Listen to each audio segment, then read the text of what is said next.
اعوذ باللہ من الشیطان الرجیم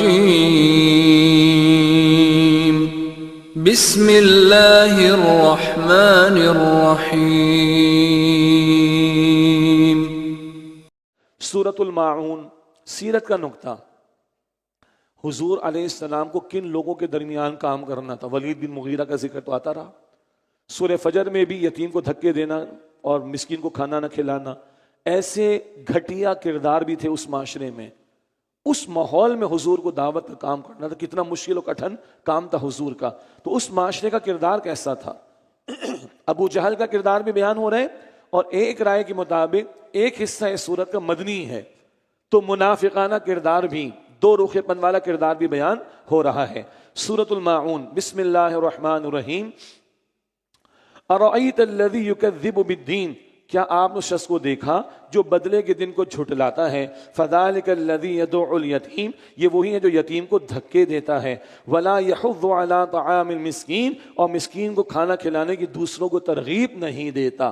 گھٹیا کردار۔ حالانکہ یتیم تو معاشرے کا بڑا پسا ہوا طبقہ ہوتا ہے، مسکین محتاج معاشرے کے کمزور طبقات ہوتے ہیں، ان کو مفلوق الحال دیکھ کر، مشکل میں دیکھ کر ہر ایک کا دل نرم ہو جاتا ہے، مگر جو بدلے کو جھٹلا رہا ہے، آخرت کو جھٹلا رہا ہے، اتنا گھٹیا کردار کہ یتیم کو دھکے دیتا ہے، مسکین کو خود تو نہیں کھلاتا، دوسروں کو کھلانے کی ترغیب بھی نہیں دلاتا۔ ایک گہرا مسئلہ بھی سمجھیں۔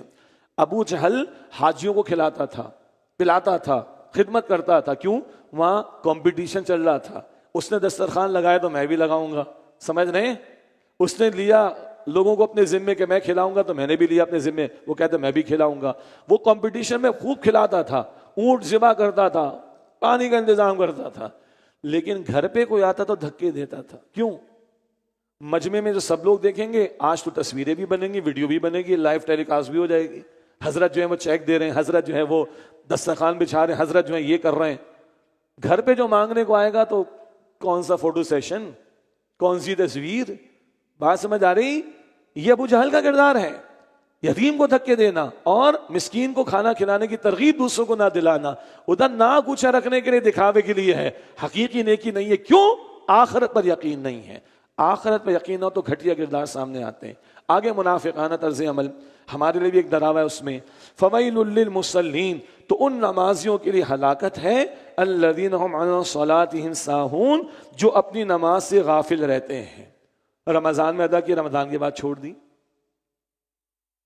رمضان تک ادا کی، چاند رات کو چھوڑ دی، جمعے کی 2 رکعت ادا کی، پورا ہفتہ چھوڑ دی، 4 نمازیں ادا کی، فجر میں سو گئے۔ کیوں بھائی؟ اللہ ہی نے تو فرض کی ہے ساری نماز۔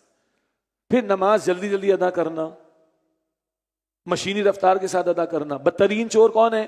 جو نماز میں چوری کرے۔ حضور نے فرمایا نماز میں چوری کیا ہے؟ حضور علیہ السلام رکوع سجود جلدی جلدی کرنا۔ یہ سب غفلت کی بات ہے۔ اللہ ہمیں معاف رکھے، ہمیں پوری زندگی اللہ خشوع خضوع کے ساتھ، وقت کی پابندی کے ساتھ، اور مردوں کے لیے باجماعت نماز کی پابندی کی اللہ ہمیں توفیق عطا فرمائے۔ فرمایا فویل للمصلین، تو ان نمازیوں کے لیے ہلاکت ہے، الذین هم عن صلاتهم ساہون، جو اپنی نماز سے غافل رہتے ہیں، الذین هم یراؤون، جو دکھاوا کرتے ہیں، وَيَمْنَعُونَ الْمَاعُونَ، اور استعمال کی معمولی چیزیں مانگنے پر بھی نہیں دیتے۔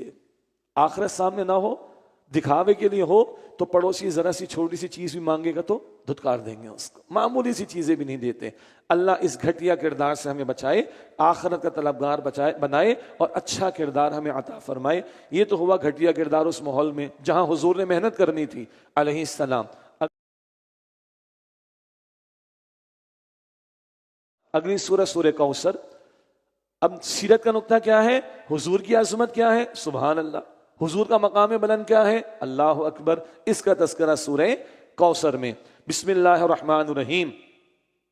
انا اعطیناک الکوثر، بے شک اے نبی ہم نے آپ کو کوثر عطا فرمائی۔ کوثر کا اصل معنی ایک نہر کوثر۔